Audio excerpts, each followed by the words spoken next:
king of German mercenaries. Chapter 29, The Corny Pledge of Allegiance. Although it was just a remnant, Marin had to play well, otherwise, with his background, it would be difficult for him to be noticed. In order to be noticed, Marin changed his name from Marin Hoffmann to Marin von Hoffmann. Because, at that time in Europe, people attached great importance to their origins. Von was only found in the names of German nobles, and at least they were hereditary nobles. Generally, knight families would not add von to their names. Only hereditary baronial families generally began to add von to their names. However, there were also a small number of knights who arrogantly added von to their names. The so-called feng actually means to indicate one's origin, just like the Chinese say, I come from the Wang family of Langjia, the Cui family of Boling, the Li family of Longxi, etc. Generally speaking, the surname after feng is a noble title, a family name, or a fiefdom name, indicating one's origin. For example, von Hohenzollern means you are from the Hohenzollern family. Von Neumann means you are from the Neumann family. There are also names indicating places. For example, when William II was still a prince, he was called William von Hohenzollern, the middle part was omitted. After he became the King of Prussia, he changed it to William von Prussia. After he became the Emperor of the German Empire, he changed it to William von Deutschland. Marin called himself Marin von Hoffmann, which was obviously an act of usurpation. Because Hoffmann Manor was not hereditary. But it was not unheard of in the empire. Moreover, there was no online ID card query in this era, and information exchange was not smooth. I just added the word von to my name, and you bite me. If you have the guts, go check it out. Moreover, if he had not added the word von to his name, the officer in charge of recruiting soldiers might not have paid any attention to him. Because, in Europe at that time, everyone habitually believed that only nobles were qualified to be officers. This rule lasted until the 19th century. The famous British General Wellington once became an officer directly by virtue of his noble status, and even bought a colonel. In addition to spending some time on the name, Marin also spent some time on the residual formation. In addition to the previous tactical training and Q training, Marin also practiced the beautiful whole line formation turning. Specifically, it is assumed that the enemy did not confront this line of formation head-on, but instead went around to the side. What to do at this time? Marin let the two people in the middle of the second row of spearmen serve as the axis, and the entire team, want to move to the right and align, start turning clockwise or counterclockwise with the two people as a reference. The steps of the outermost ones are larger, and the steps of the inner ones are smaller, so as to achieve synchronous turning. In the end, the entire cube turns neatly at a faster speed and at the same time. In fact, on the battlefield, there is not just one line formation, but often many, distributed in a fan-shaped or other shape. Usually, special line formations are deployed on the flanks of the army to deal with it. Therefore, there is no need for the line formation facing the enemy to turn around, and turn so gracefully. But Marin's original intention was not to fight, but to attract the attention of the boss. Therefore, he played it this way, more for show than for practicality. When it comes to real war, who is in the mood to use such a show-like turn? Simple and practical is the right way. In addition, Marin also made another more practical formation, the hollow square formation. This assumes that the line formation is surrounded, especially when surrounded by cavalry. If the line formation is maintained, it will definitely lead to death. Therefore, in this case, Marin will keep the 10 columns in the middle still, and the people on the sides will start to run back quickly when the archers move first, forming the back side. The 10 columns on the sides will move quickly to form the left and right columns of the square. At this time, the spearmen faced in all directions, the first row crouched down, and the second row placed their spears on the shoulders of the first row of spearmen. The archers, in the middle of the hollow square, shot through the gaps at those who surrounded the square. At this time, the hollow square array was like a hedgehog, protecting itself very well. If it charged hard, it would definitely cause heavy casualties. Moreover, the archers in the middle of the hollow square array could choose which side of the enemy to attack according to the situation. As long as they were within 100 meters, they were within the archer's attack range. In fact, these two changes actually require quite high requirements. However, the 100 mercenaries who had been abused by Marin for more than a month were already somewhat numb and became somewhat mechanical. Therefore, they actually completed the two changes very well. Of course, this can only be completed when there is no interference from external enemies. If they encounter real enemies, whether they can complete it depends on God's will. Of course, it was also because they were few in number. There were only 100 people in total, so changing the formation was easy. If it were 1,000 people, it would not be so easy. However, even with 1,000 people, as long as they were well trained, they could still accomplish it.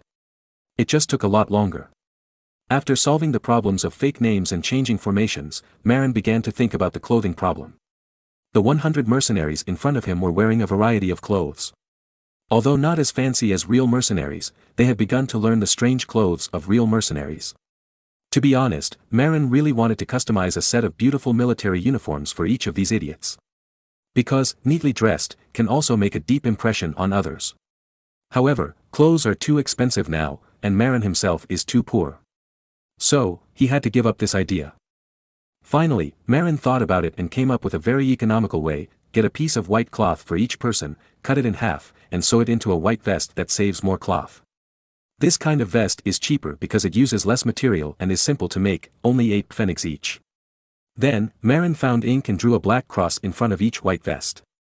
Originally, Marin wanted to draw the Iron Cross used by the Second Empire and the Third Empire. But the Iron Cross is a bit troublesome to draw, and it is difficult to be the same. Later, in order to save trouble, Marin directly referred to the square red cross that was easiest to draw in later hospitals, and drew a square black cross. When he saw the 100 people lined up in an orderly queue, each wearing a white vest with a square black cross on the chest, Marin wanted to laugh. Because he felt that the 100 people in front of him looked like temporary medical workers in the hospital. However, this looked much more orderly than before. At least, this looked like an army, not a mob. After that, Marin started thinking of other ways to flatter. For the sake of wealth and glory, Marin no longer cared about his face. Anyway, he would do whatever his superiors liked. If he were in the Ming dynasty, he would definitely be called a treacherous minister. Through inquiries, Marin learned that Emperor Maximilian I was quite vain. For example, in 1490, he asked the first batch of imperial mercenaries to collectively swear allegiance to him. In fact, most of the mercenaries were for money. Who would really work for a poor emperor like you? You don't pay much. However, Maximilian I loved this kind of formalism, and there was nothing we could do about it. Moreover, in the Middle Ages, the oath of allegiance did have a little bit of binding force for people who kept their word. Since you like this tune, I'll do something fancy. Marin said confidently. Then, he began to recall the oaths he had seen in his previous life, such as the oath of joining the youth league, the oath of joining the party, etc. But after choosing, I finally found that the most cheesy and exciting one was a certain version of the Third Reich SS oath of allegiance to Hitler on the internet. The oath is as follows: I consider it my life's honor to be a brave and loyal SS soldier. Every comrade is my brother, regardless of origin or status. Swear allegiance to the Führer until death. The will of the Führer is above all else, the order of the head of state above all truth and law, Hitler. This oath is said to have been created by Himmler, the super flatterer of the Third Reich. It is not only extremely flattering, but also very damn touching, mainly the first 2 sentences. Marin thought about it and modified the oath to become, I consider it my life's honor to be a brave and loyal soldier of the Holy Roman Empire. Every comrade is my brother, regardless of origin or status. Swear allegiance to the Emperor until death. The Emperor's will is above everything, the Emperor's order. This sentence was said by an officer, the original version was said by Himmler, and here it is naturally said by Marin, above all truth and law. Soldiers shout collectively, Hi, Holy Rome. Keep shouting. When Marin released such a big move, everyone present was excited. Even educated people like Schwartz were deeply moved and shouted with everyone. Damn, the Führer's tricks are awesome, these bastards are like chicken blood, no wonder the Germans dared to challenge the whole world in World War II, they are all too passionate. Marin thought speechlessly. However, on the surface, he still shouted with the group of soldiers. Who can't act? Anyway, Marin felt that he must act like a super loyal minister, like a crazy fan of the Emperor. When the time comes, the Emperor will give him a little golden man, preferably 24K pure gold. Then, he can sell it for money. For this reason, Marin practiced his facial expressions for a long time, trying to transfer all his loyalty and enthusiasm to his face so that people could see it at a glance. If people in the future saw Marin's expression at this moment, they would definitely scold him, You are crazy, do you think you are Liang Yifeng, your expression is so ecstatic. Chapter 30, Make a Telescope. During a cross-country training, Marin was scouting the terrain, but he found that the distance that human eyes can see is limited, and it is difficult to see clearly at a distance. So Marin thought of a telescope. The telescope was not invented until the early 17th century, more than 100 years before now, so Marin had to think of a way to invent it himself. Of course, as an advanced technology, and a very strategically important one, Marin was unwilling to let others know about the existence of the telescope. So he went to the optician's shop in the town of Roback and asked the craftsman in the shop to polish a batch of circular concave lenses of the same size. Then, he rode to another town and found a local optician's shop, asking the optician in the shop to polish a batch of convex lenses, magnifying glasses, of similar specifications for him. Then, he went to Vienna and found a craftsman who was good at making wooden crafts. He made a batch of wooden barrels for him. The front and back ends of the wooden barrels were detachable spiral holders, which could fix the polished lenses. Of course, in order to hide the lens, there is a long wooden tube in front of the booth so that people can't see the glass inside.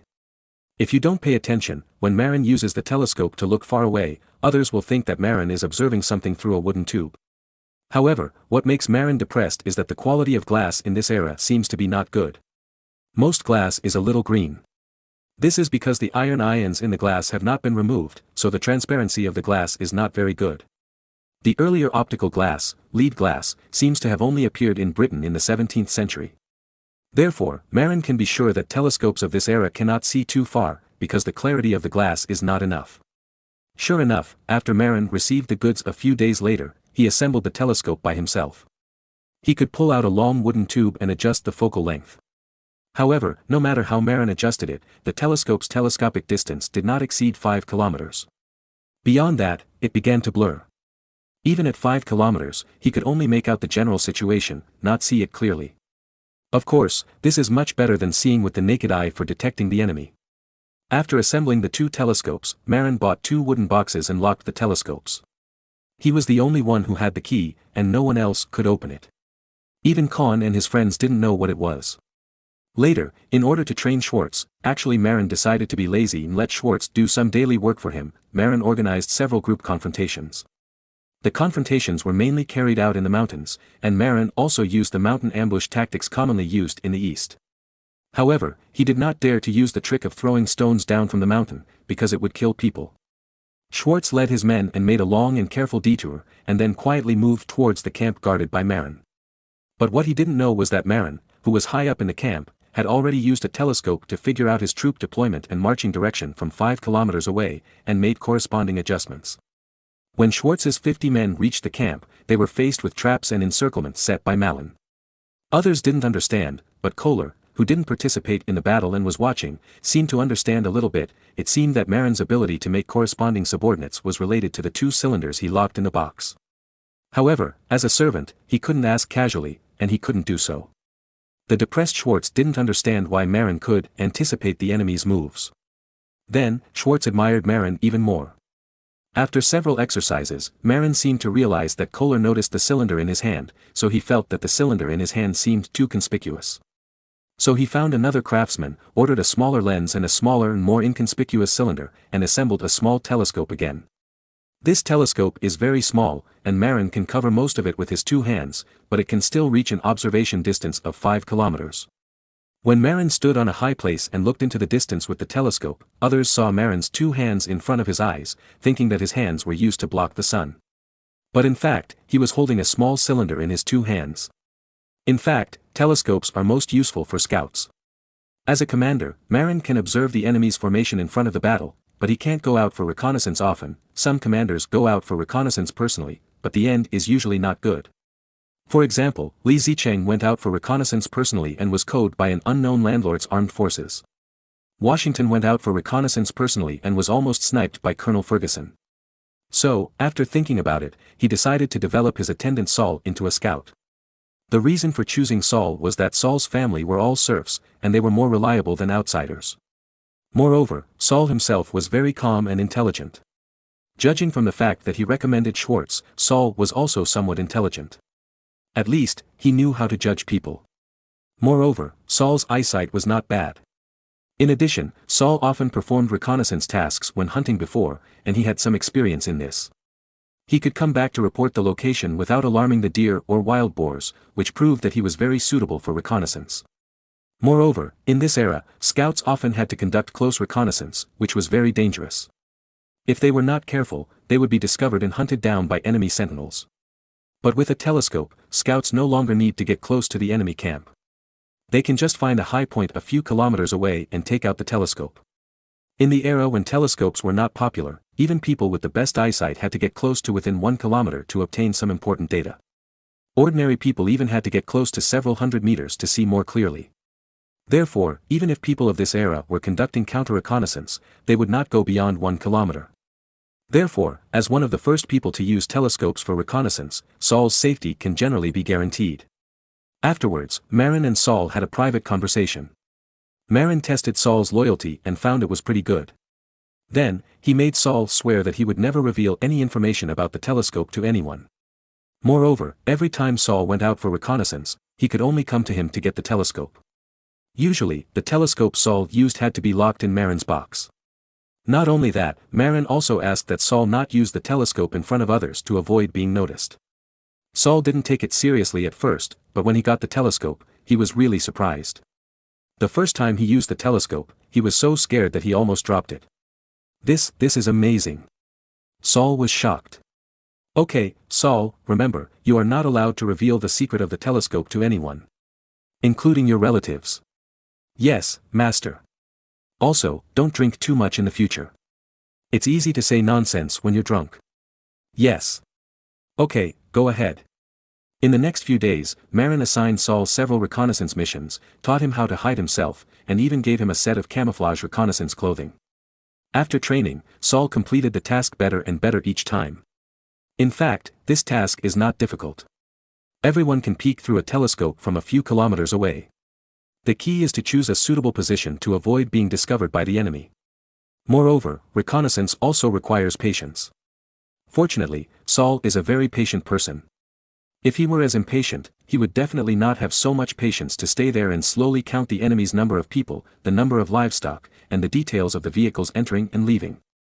Of course, this involves knowledge of reasoning and calculation, which Shower certainly does not have.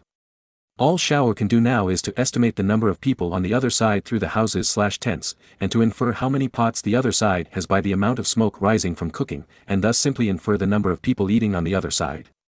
These are all basic principles, and the Westerners of this era prefer to fight head-on, and will definitely not come up with any strategy of reducing the number of foes to lure the enemy at this time. This estimate is still relatively accurate. In addition, Marin also emphasized that Saul should strengthen the observation and estimation of the enemy's food storage location. In the Middle Ages, Europeans did not come up with the method of using sand to disguise military rations to stabilize people's hearts.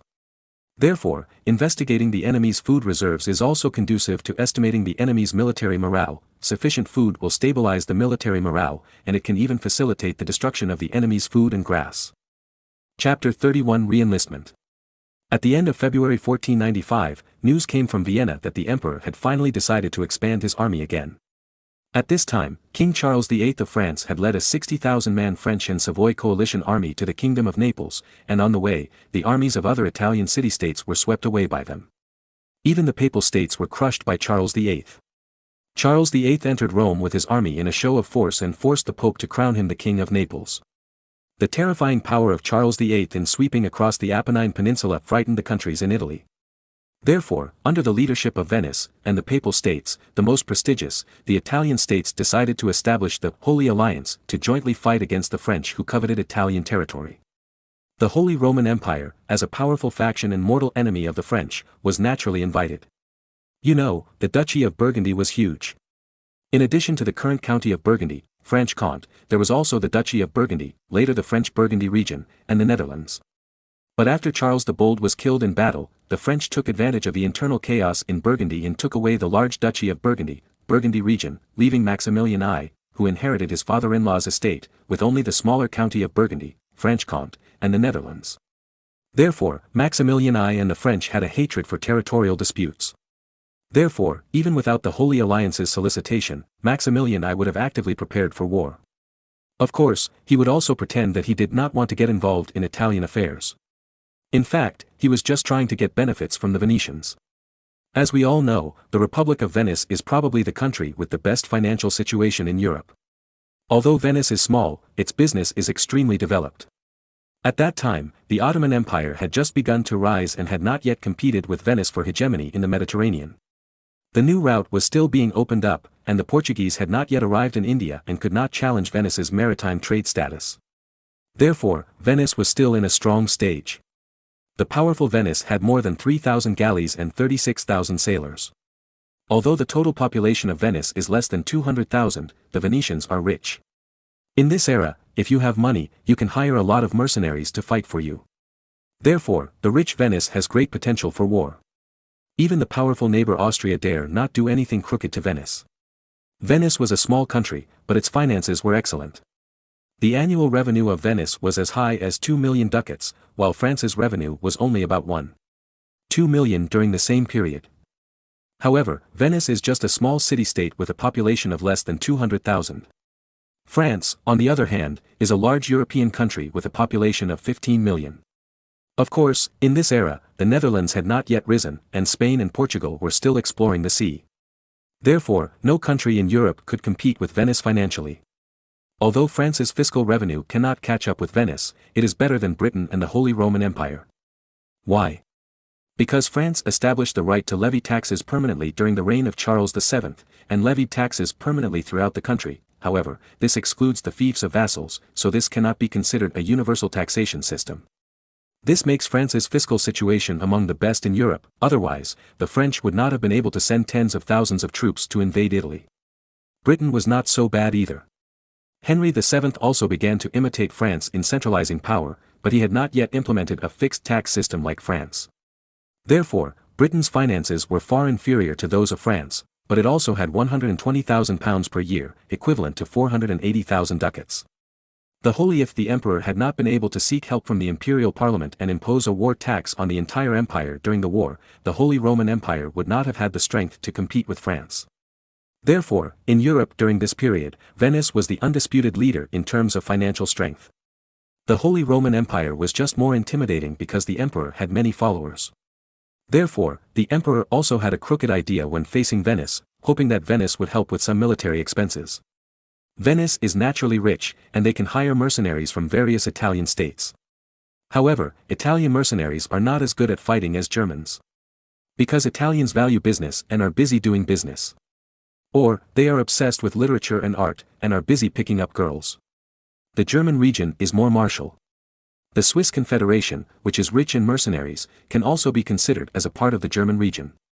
Therefore, the combat quality of the Holy Roman Army is higher than that of the Italian mercenaries.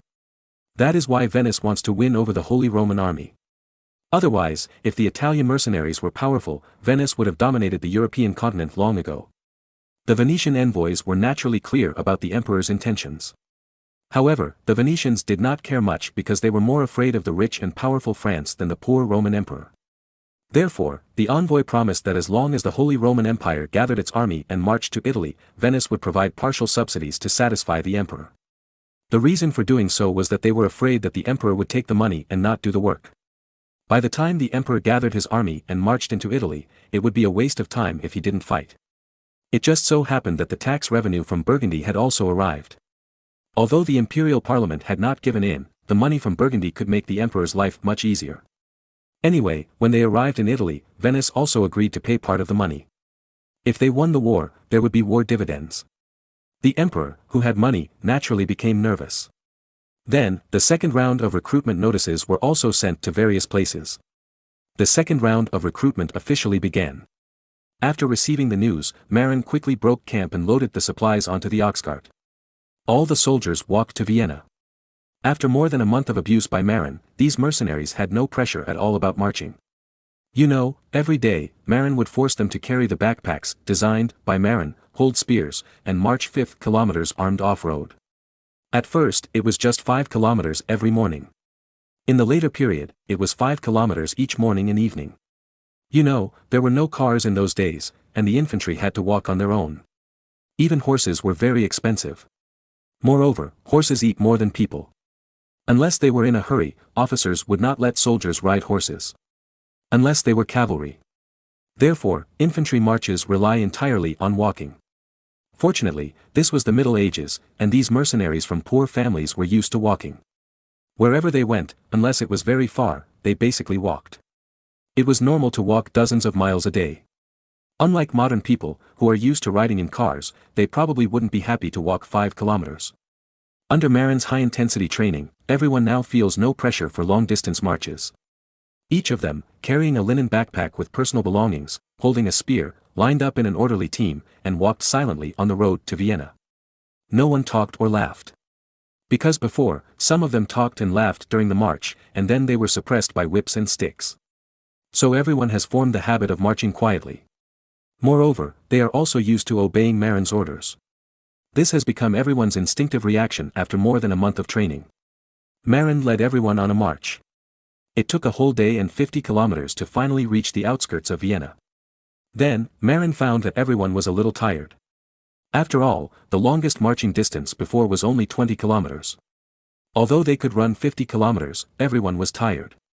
In this era, the average infantry team could march 30 kilometers a day, which was considered pretty good. Marin led the team to march 50 kilometers a day, which made everyone a little tired. But he knew that this was not the limit. You know, the Red Army's 8th Route Army was much more abnormal than this. It's just that this is the first time for everyone to run so far in a day, and they are not used to it. You know, the physical training that Marin gave these people was very abnormal. In order to save energy and show a better state in tomorrow's selection, Marin asked everyone to set up camp outside the city to conserve their energy and prepare for tomorrow's selection. As for the horseback rider, Saul was sent to find out the recruitment location of the infantry because he consumed less energy. Of course, he went to find out the information on foot. After all, he was not tired, but his horse was tired.